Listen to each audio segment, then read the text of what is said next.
Connecting communities with authors is at the core of what we do at Politics and Prose. We run more than 500 events a year, and we're very fortunate to be able to bring writers as exciting and talented as Arundhati Roy to our city. And in fact, I'm thrilled to say that this is Arundhati Roy's second Politics and Prose event. She visited us 20 years ago for The God of Small Things, before it won the Booker Award. So we are delighted to welcome her back.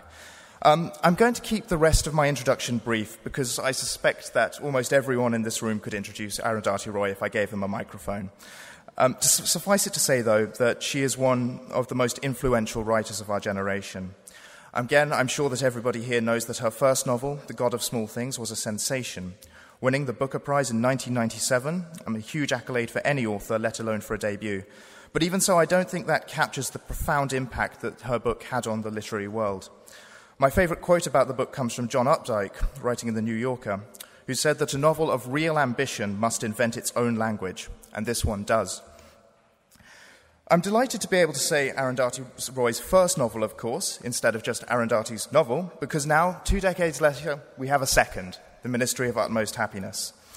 A great deal has gone on in between the 2 decades since these books were written, and in those years, Arundhati has become firmly established as a voice for the left behind, the unrepresented and the unheard, both in India and around the world. Her essays, recently collected in The End of Imagination, her other non-fiction books and articles too extensive to go into depth here, have really generated Arundhati a dedicated following and numerous accolades, including being named in 2014 as one of Time's 100 most influential people in the world. And now here in 2017, The Ministry of Utmost Happiness is a compelling example of what fiction can be at its very best. I've told you things that you already know in this introduction, and now for those of you who haven't yet had the opportunity to read this book, I'm going to tell you what you already suspect.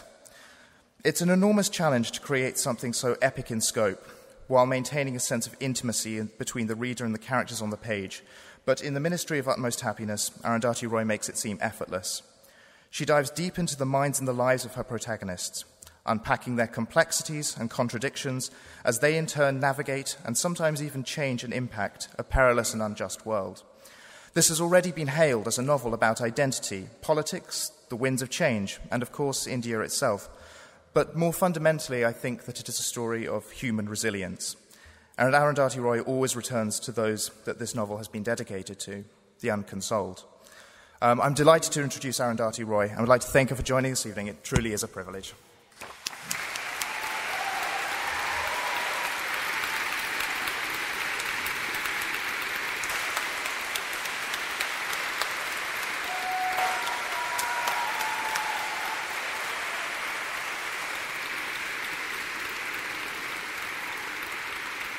Thank you. Can everybody hear me? Thank you for coming. It's a little difficult to read excerpts from this book because all of it is so interlinked. But perhaps when we are talking about it, if something is unclear, it might get clarified.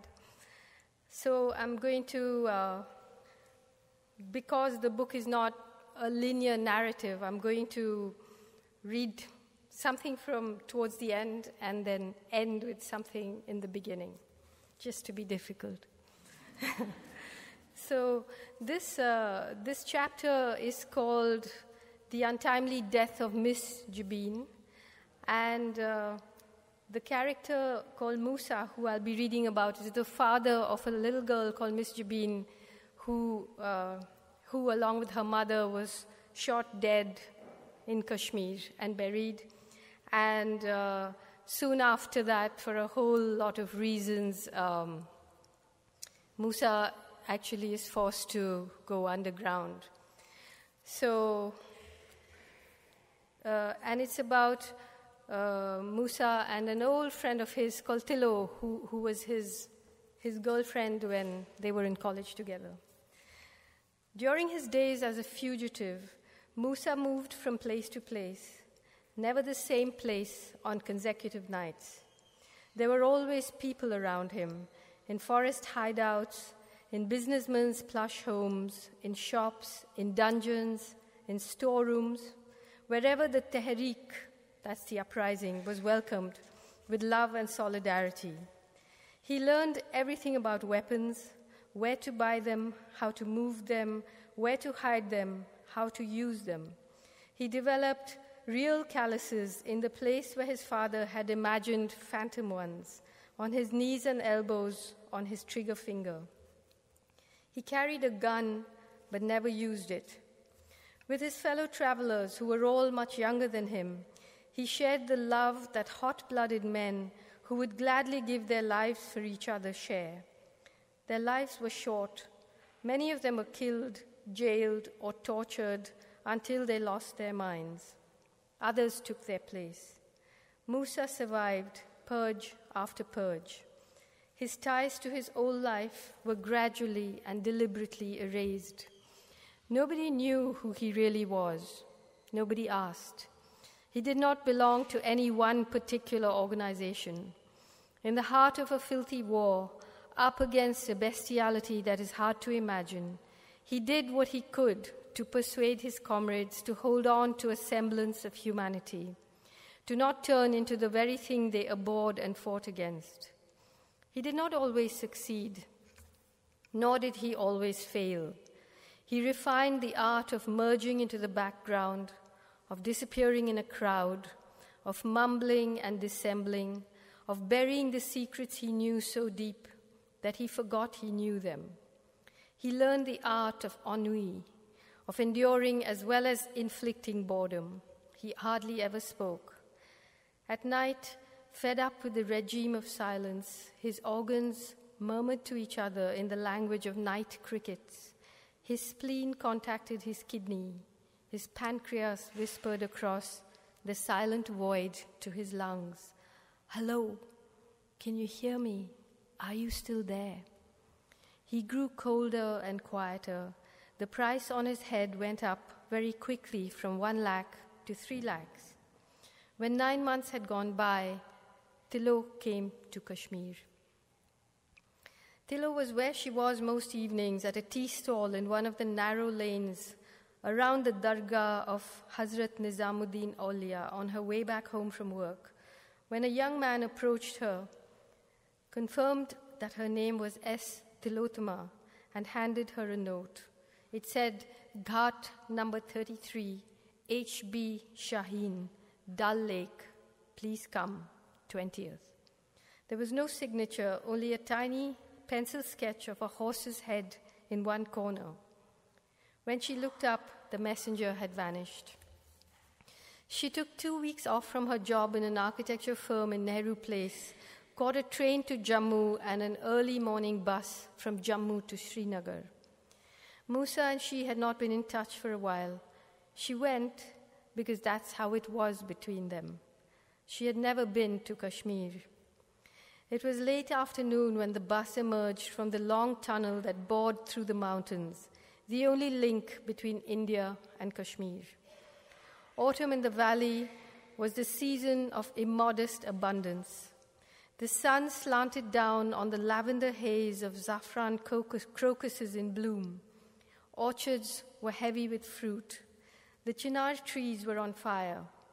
Tilo's co-passengers, most of them Kashmiri, could disaggregate the breeze and tell not merely the scent of apples from the scent of pears and ripe paddy that wafted through the bus windows, but whose apples, whose pears, and whose ripe paddy they were driving past. There was another scent they all knew well, the smell of dread. It soured the air and turned their bodies to stone. As the noisy, rattling bus with its still, silent passengers drove deeper into the valley, the tension grew more tangible. Every 50 meters on either side of the road, there was a heavily armed soldier, alert and dangerously tense. There were soldiers in the fields, deep inside orchards, on bridges and culverts, in shops and marketplaces, on rooftops, each covering the other in a grid that stretched all the way up into the mountains. In every part of the legendary Valley of Kashmir, whatever people might be doing, walking, praying, bathing, cracking jokes, shelling walnuts, making love, or taking a bus ride home. They were in the rifle sights of a soldier. And because they were in the rifle sights of a soldier, whatever they may be doing, walking, praying, bathing, cracking jokes, shelling walnuts, making love, or taking a bus ride home, they were a legitimate target.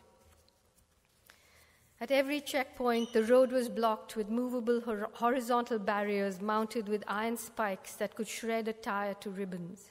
At each checkpoint, the bus had to stop. All the passengers had to disembark and line up with their bags to be searched. Soldiers riffled through the luggage on the bus roof. The passengers kept their eyes lowered. At the sixth, or perhaps the seventh checkpost, an armored gypsy with slits for windows was parked on the side of the road. After conferring with a hidden person in the gypsy, a gleaming, strutting officer pulled 3 young men out of the passenger lineup, you, and you. They were pushed into an army truck. They went without demur. The passengers kept their eyes lowered. By the time the bus arrived in Srinagar, the light was dying. In those days, the little city of Srinagar died with the light. The shops closed, the streets emptied. At the bus stop, a man sidled up to Tilo and asked her name. From then on, she was passed from hand to hand.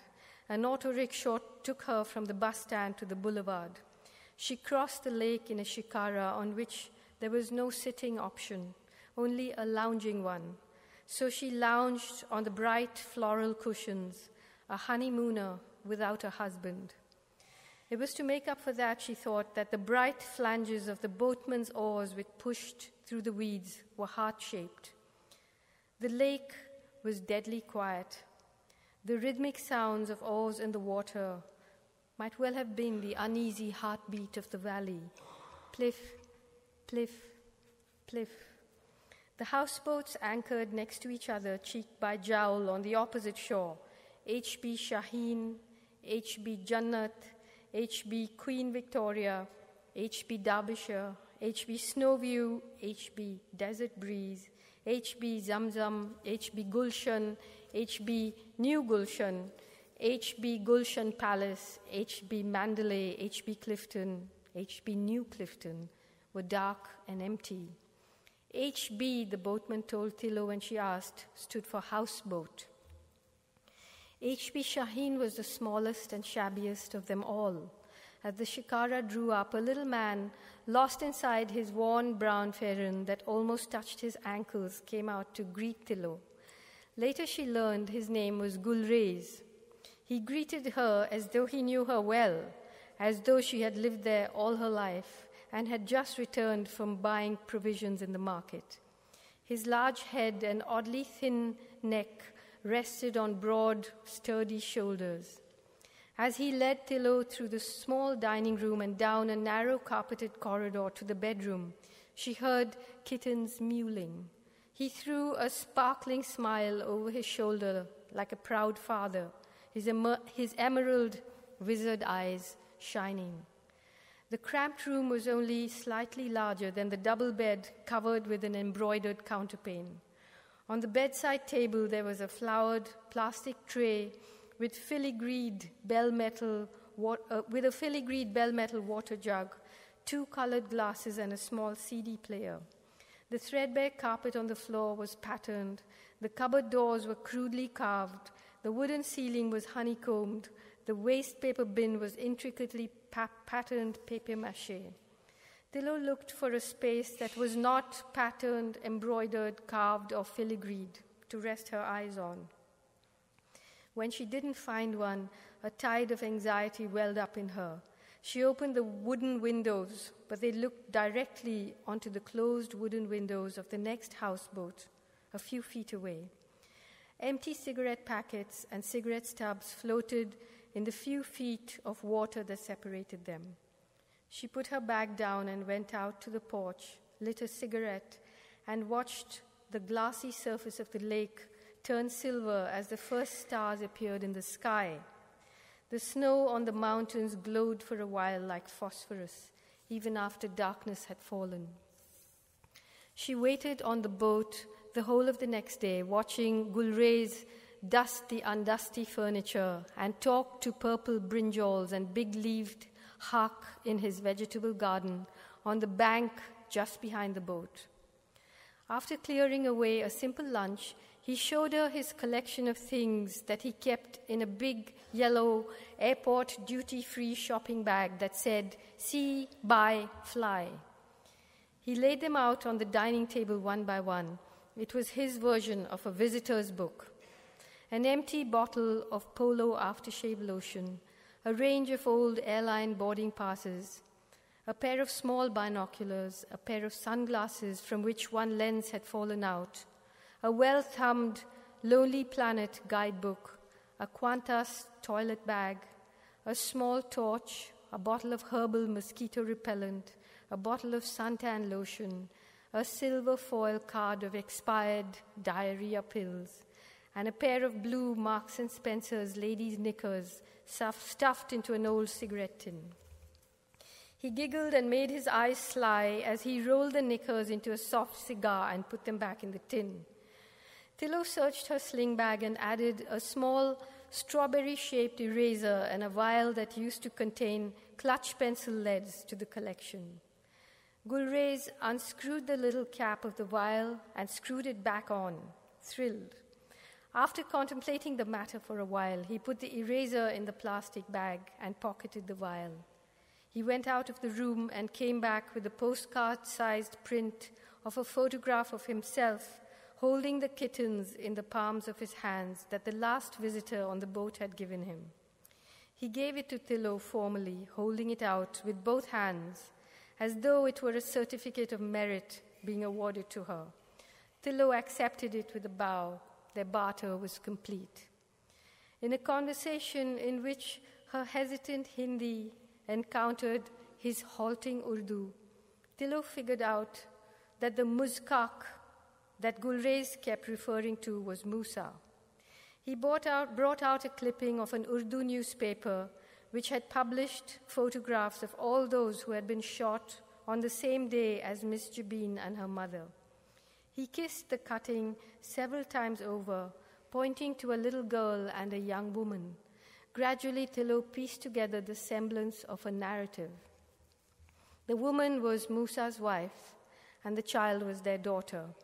The photos were so badly printed it was impossible to decipher their features and tell what they looked like. To make sure Tilo understood his meaning, Gulrez laid his head down on a pillow made of his palms, closed his eyes like a child, and then pointed to the sky. "They've gone to heaven." Tilo didn't know that Musa was married. He hadn't told her. Should he have? Why should he have? And why should she mind? It was she who had walked away from him. But she did mind, not because he was married, but because he hadn't told her. For the rest of the day, a Malayalam nonsense rhyme looped endlessly in her head. It had been the monsoon anthem of an army of tiny knickered children, she one among them, who had stomped in mud puddles and streaked down the creepered, overgreened river bank in the pouring rain, shrieking it. Dum dum patalam, Sarindavitil kalyanam, Anapindam chora, Attavartadu pedi, Korititam chamandi. Bang, bang, here's the army band, a wedding in the house of the Lord of the land. Elephant dung, rice, fried millipedes, nice, minced hen shit for spice. She couldn't understand. Could there be a more inappropriate response to what she had just learned? She hadn't thought of this verse since she was 5 years old. Why now? Perhaps it was raining inside her head. Perhaps it was the survival strategy of a mind that might shut down if it was foolish enough to attempt to make sense of the intricate fretwork that connected Musa's nightmares to hers. There was no tour guide on hand to tell her that in Kashmir, nightmares were promiscuous, they were unfaithful to their owners. They cartwheeled wantonly into other people's dreams. They acknowledged no precincts. They were the greatest ambush artists of all. No fortification, no fence building could keep them in check. In Kashmir, the only thing to do with nightmares was to embrace them like old friends and manage them like old enemies. She would learn that, of course, soon. She sat on the upholstered built-in bench in the entrance porch of the houseboat and watched her second sunset. A gloomy night fish, no relative of the nightmare, rose from the bottom of the lake and swallowed the reflection of the mountains in the water, whole. Gulrez was laying the table for dinner, for two. Clearly he knew something. When Musa arrived, suddenly, quietly, entering from the back of the boat. Salam, salam. You came, of course. How are you? How was the journey? Okay. You? Okay. The rhyme in Tilo's head swelled into a symphony. I'm sorry I'm so late. He didn't give any further explanation. Other than looking a little gaunt, he hadn't changed very much. And yet, he was almost unrecognizable. He had grown a stubble that was almost a beard. His eyes seemed to have lightened and darkened at once, as though they'd been washed and one color had faded and the other had not. His brown-green irises were circumscribed with a ring of black that Tilo did not remember. She saw that his outline, the shape he made in the world, had grown indistinct, smudged somehow. He merged into his surroundings even more than he used to. It had nothing to do with the ubiquitous brown Kashmiri ferran that flapped around him. When he took off his wool cap, Tilo saw that his hair had thick streaks of silver. He noticed that she noticed and ran self-conscious fingers through his hair, strong, horse-drawing fingers with a callus on the trigger finger. He was the same age as her, 31. The silence between them swelled and subsided like the bellows of an accordion player playing a tune that only they could hear. He knew that she knew that he knew that she knew. That's how it was between them. Thank you.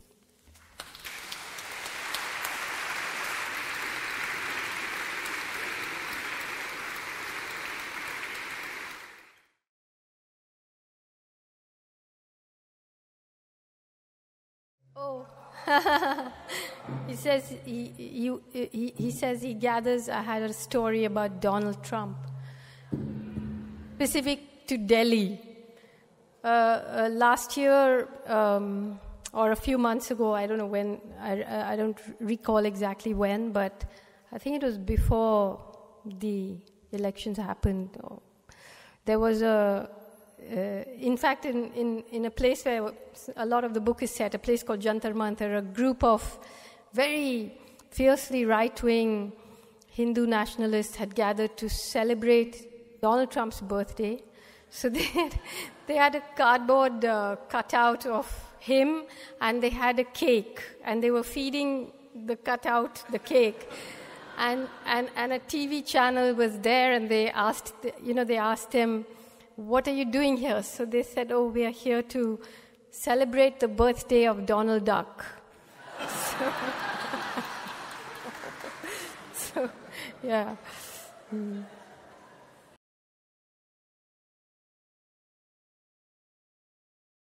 Yeah. I think I said that in an interview, that in my head, had things turned out differently between for Ramu and Velita and the God of Small Things, Tilo would have been their child and the younger sibling of Estepan and Rahil.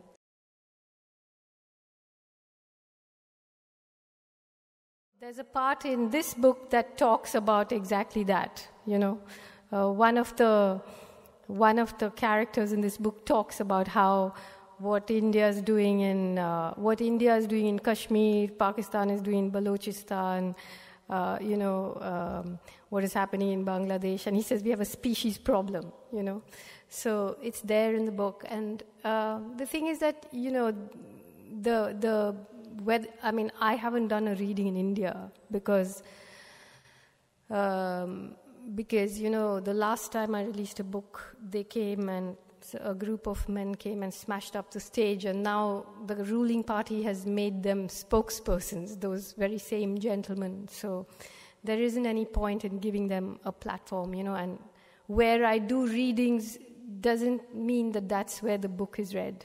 And when the book is read, people will know that it's not just about one religion or one country. There are many countries doing this to many other countries, including the US doing it to many other countries in the world, So it isn't, as I said, it's not a travel guide or a political guide to anything. It's about human nature. And in fact, people in Pakistan and India and Kashmir, the game is played, right? Just a week before I left, a Pakistani website had put up a piece of fake news saying that I had said something about the Indian Army, and then a Bollywood actor who's also a member of parliament said that I should be tied to a jeep and used as a human shield, and everyone just excites themselves, over stuff. But this is a little bit beyond all that. It's fiction, it's literature, it's not some political vendetta.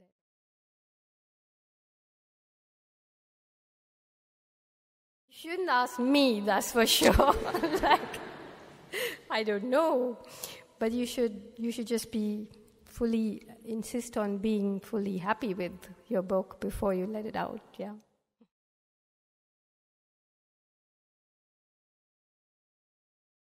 Well, as I said, Tilo is the younger sibling of Esther Penin Rahel, and I know her very well, but I'm not her.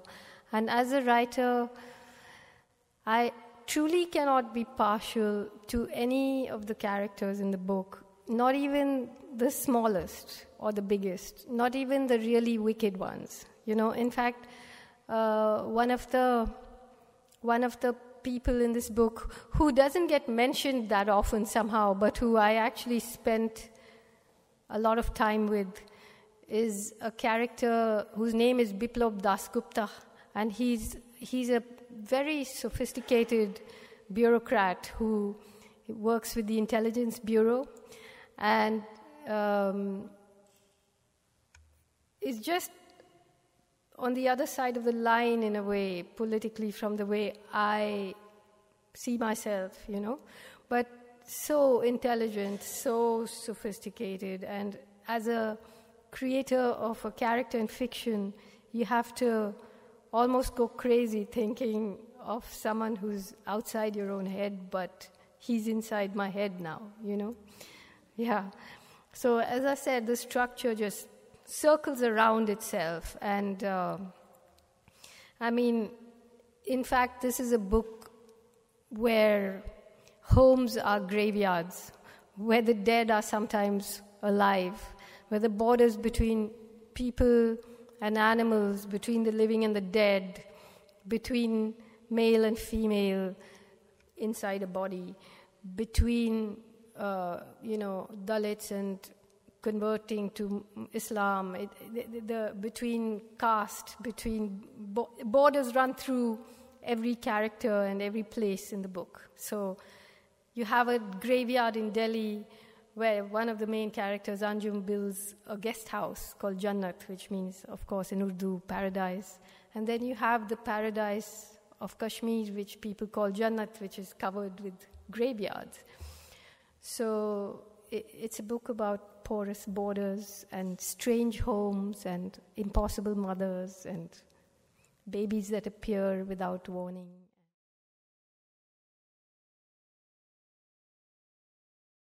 Well, I actually have a pretty complicated view of this term human rights.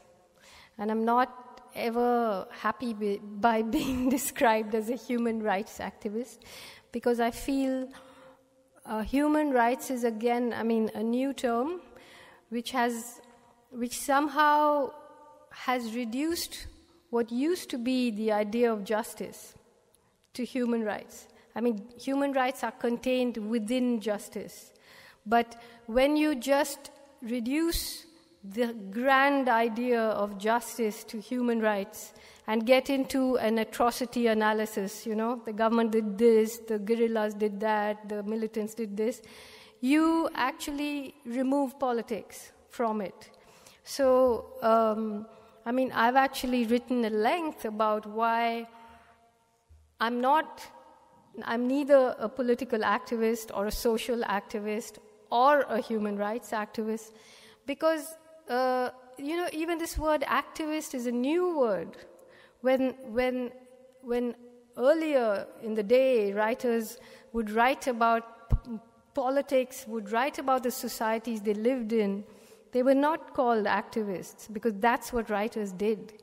Now, because of this whole thing of marketing writers as something where you're just looking at bestseller lists or reviews or how many books have sold, writers are being reduced to entertainers, and then you have to add on the activist or the human rights activist, So to me, writing it does not require any subclauses. It's an incredible and profound and beautiful thing. And writers ought to be, they have been historically, dangerous people. When they stop being dangerous, then you have to add on this, are you a human rights activist or are you a political activist, But it's not a separate subject. But if you're asking how I shifted from, or not shifted, but why I started to write political essays after The God of Small Things, basically, quite soon after I won the Booker Prize in 1997, I was obviously on the cover of all the magazines in India, and I was being sort of, not through any desire of my own, but being kind of marketed as the face of the global India and the modern India. There was Miss Universe, and then there was Miss Booker Prize, And and just around then, the political climate in India shifted sharply to the right. The new Hindu nationalist BJP government came to power, and the minute it came to power, it did a series of nuclear tests, which were greeted by everybody, including artists and writers and painters, as something wonderful. And I was very conscious that if I didn't get off that train, I would be part of the celebration, which I found repulsive.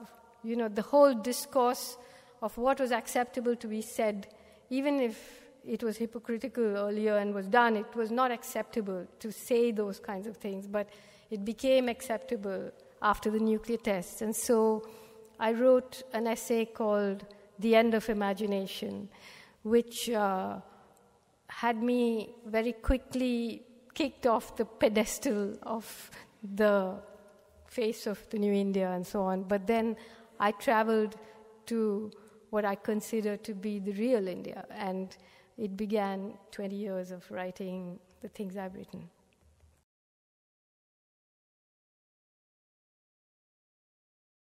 So India is a society that has, from before the times of colonialism, institutionalized a form of social hierarchy, which is the caste system. So we are a society that lives in a grid, not even a grid, it's a mesh. And there are more than 4,000 castes, and almost nobody marries outside that. It's like about 5% of people, So this book, for example, of course, all books and all novels cannot be about only one single kind of person. So if that logic were to apply, then we would have to obviously do away with fiction altogether. But, the question of how you approach something like this is an important one. And especially those of us who have been colonized and have had our histories written by other people know that very well. So here, this is a book where there are so many borders and so many identities that you can't tell. For example, Anjum, who is born to a Shia family in Shah Jahanabad, and she's she's born, initially she's called Aftab, but she's actually a hermaphrodite. And her mother and father actually love her in ways that, because there was a place in feudal and, Mughal India for this. But Anjum actually gets, in the story, she gets caught up in the 2002 massacre in Gujarat. Not because she's a hijra, which is the Urdu word for trans people, but because she's a Muslim, because she's a Shia. She survives it because she's a hijra, and people don't want to kill her because they think, the murderers think it will bring them bad luck. Another character who calls himself Saddam Hussein because he's a Dalit who watches his family being beaten to death by cow protectors and converts to Islam, and calls himself Saddam Hussein because he watches a video of Saddam being hanged, and he's impressed by the disdain that Saddam shows for those who hanged him. You have Tilo, whose father was a Dalit, whose mother is a Syrian Christian. You have Musa with those borders running through him. So all the characters have these incendiary borders running through them. That is the story of the book, So these questions would mean that you couldn't write a single word, So it's a book where borders eventually create solidarities as opposed to separations, And otherwise you're playing into a system where, as the colonized, we know the story is divide and rule, So divide yourselves and be ruled, or look for solidarity, look for politics, That's very, very important.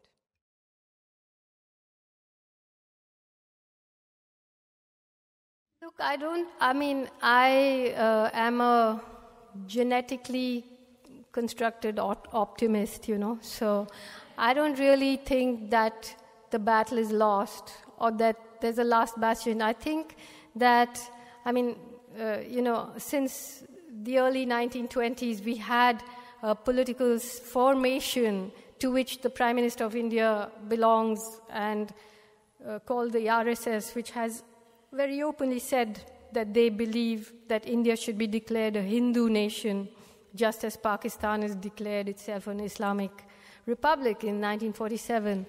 And the RSS, inspired by actually Mussolini's black shirts, has worked very, very hard towards this and now are in a position of complete power. And we hope that the Constitution of India, which calls it a socialist secular republic, will not be changed.